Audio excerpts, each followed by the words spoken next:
Invincible Season 2 is finally back with Episode 5 that just came out on Thursday, March 14th, and there is so much going on, so we really need to talk about everything that is going to happen for the rest of this season.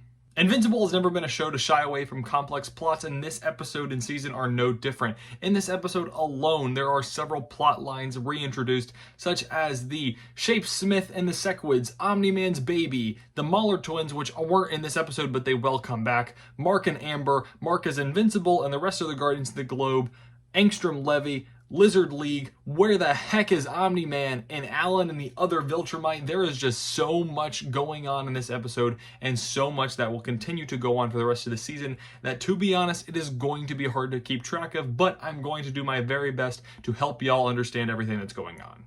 The episode starts with Mark still on Thraxa, completely alone, and as he's there, he decides to start to rebuild the city that he feels responsible for destroying. However, the Thraxians eventually persuade him to leave, as they have built a ship for him that is able to take him back to Earth, and he eventually obliges and goes back to Earth after 2 months of being gone.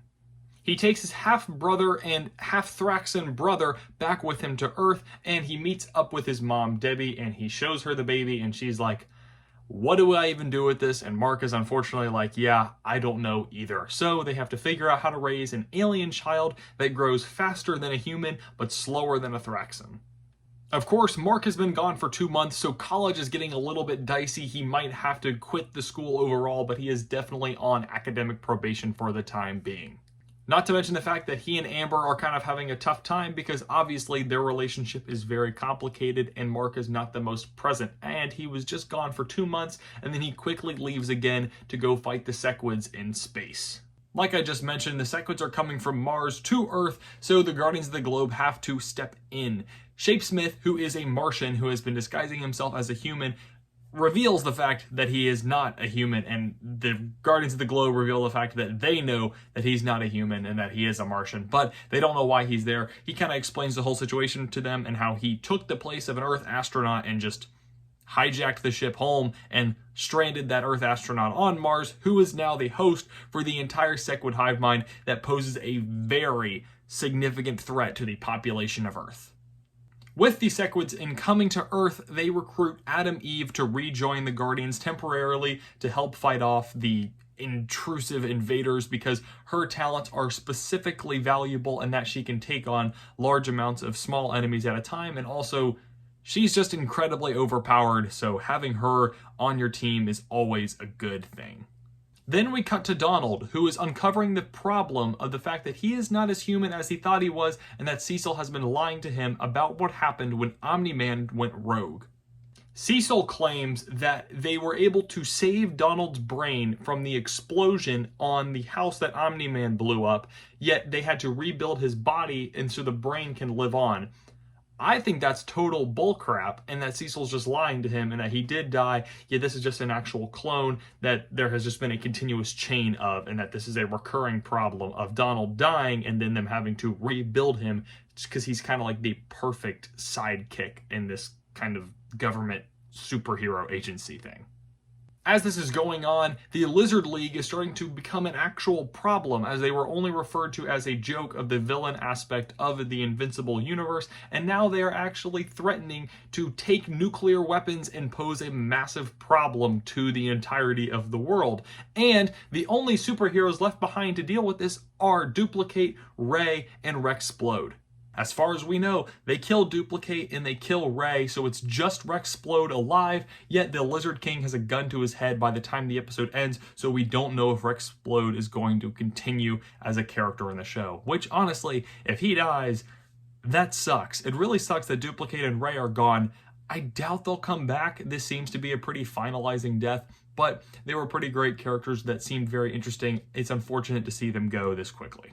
Meanwhile, in space, Mark, Adam Eve, and the rest of the Guardians of the Globe are trying their best to fight off the Sequids, yet the Sequids, which there are millions of, are proving to be a very formidable opponent, and the fight is not going in the way of the Earthian heroes. The episode ends from the perspective of the Guardians, where they are being surrounded by the millions of Sequids, and this honestly could be a major problem for our heroes. I obviously know that Mark and Adam Eve are going to be fine because they're main characters, but to some of the other side characters, this might be the last we see of them.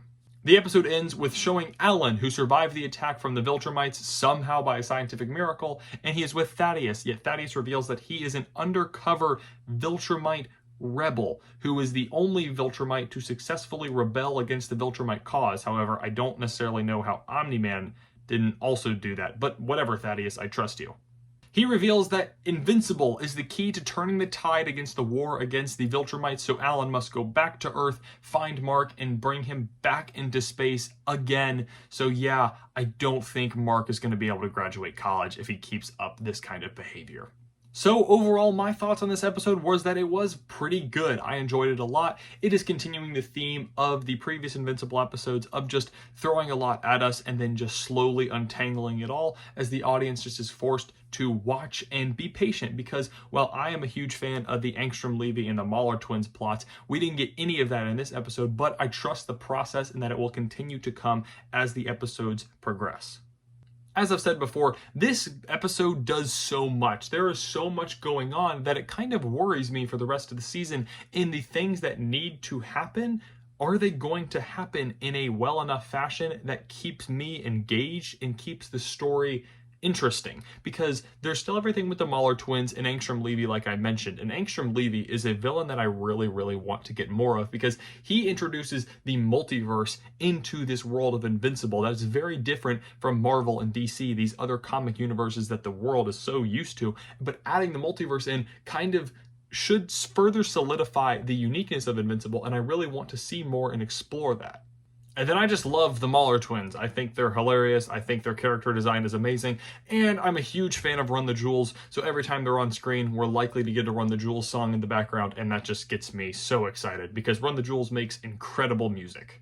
Episode 6 comes out a week after the release of Episode 5, so we'll be seeing Episode 6 on March 21st. Let me know what y'all thought about this episode. Drop it below in the comments, and then subscribe and like and hit the bell so that you can get the notifications whenever I post a new video. And thank you all so much for watching.